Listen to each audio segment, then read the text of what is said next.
नमस्ते दोस्तों। कुछ दिन पहले जब इंडिगो के हजारों फ्लाइट्स कैंसिल हुए थे, उसके बाद सरकार ने एक बड़ा कदम उठाया है। सिविल एविएशन मिनिस्ट्री ने दो नए एयरलाइंस को ग्रीन सिग्नल दे दिया है। प्रॉब्लम क्या है? आजकल इंडिया की डोमेस्टिक फ्लाइट मार्केट एकदम दो एयरलाइंस के हाथ में सीमित होकर रह गई है। एक तरफ है इंडिगो जो 65% मार्केट पर राज करती है और दूसरी तरफ है air India group, air India और एयर इंडियन एक्सप्रेस जो 27% मार्केट पर राज करती है। मतलब ये दोनों 90% से ज्यादा मार्केट शेयर को कंट्रोल करती है। इसे कहते हैं डुओपोली। इसी एक एयरलाइन पर निर्भरता का नतीजा हमने इसी महीने देखा। बिना किसी बड़े वेदर वार्निंग के 4500 से ज्यादा फ्लाइट्स कैंसिल हो गए। लाखों पैसेंजर एयरपोर्ट्स पर खड़े रह गए। इंडस्ट्री के लिए ये एक अलार्मिंग बेल था। अब इसी प्रॉब्लम को टैकल करने के लिए सिविल एविएशन मिनिस्टर के राम मोहन नायडू ने दो नई एयरलाइंस को नो ऑब्जेक्शन सर्टिफिकेट या एनओसी इशू कर दिया है। कौन सी है ये एयरलाइंस? पहली है अल हिंद एयर। ये केरला के अल हिंद ग्रुप की प्रोजेक्ट है जो एक बड़ी ट्रेवल कंपनी है। इनका प्लान है कि वो साउदर्न इंडिया शायद कोची से शुरुआत करें और ATR 72 टाइप के छोटे एयरक्राफ्ट से रीजनल कनेक्टिविटी बढ़ाएं। दूसरी है फ्लाई एक्सप्रेस। इसके बारे में अभी ज्यादा डिटेल्स पब्लिकली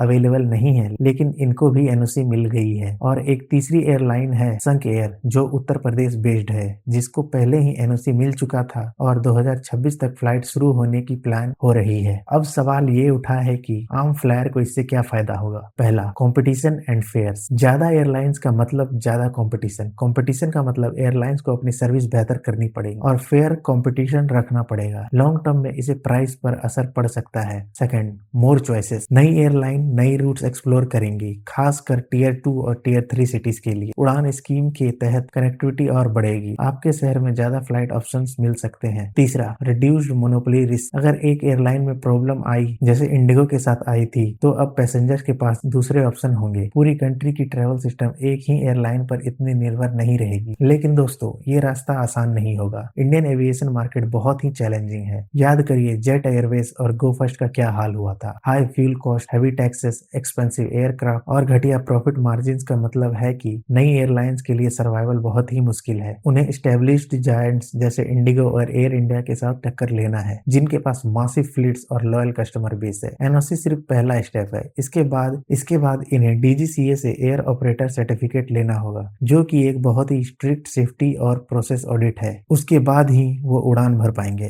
तो ओवरऑल सरकार का इससे कहना है कि डुओपोली को कम करना जरूरी था। नए प्लेयर से इनोवेशन आएगी, कनेक्टिविटी बढ़ेगी। लेकिन ये नई एयरलाइंस फाइनल सक्सेस तब दिखाएगी जब वो फाइनेंशियली स्टेबल रहेंगी, ऑन टाइम परफॉर्मेंस अच्छी रहेगी और पैसेंजर्स का भरोसा जीत पाएंगी। इंडिगो क्राइसिस ने जो सिखाया है वो है कि साइज के साथ साथ ऑपरेशनल एक्सीलेंस भी उतनी ही जरूरी है। आने वाला टाइम इंडिया की एविएशन के लिए एक नई चैप्टर की शुरुआत है। 2026 से लेकर 2027 तक हम आसमान में कुछ नए रंग देखेंगे। उम्मीद है कि इससे हम पैसेंजर्स को फायदा होगा। वीडियो पसंद आई है तो वीडियो को जरूर लाइक करना, चैनल को सब्सक्राइब करें ताकि ऐसी अपडेट आप तक सबसे पहले पहुंचे।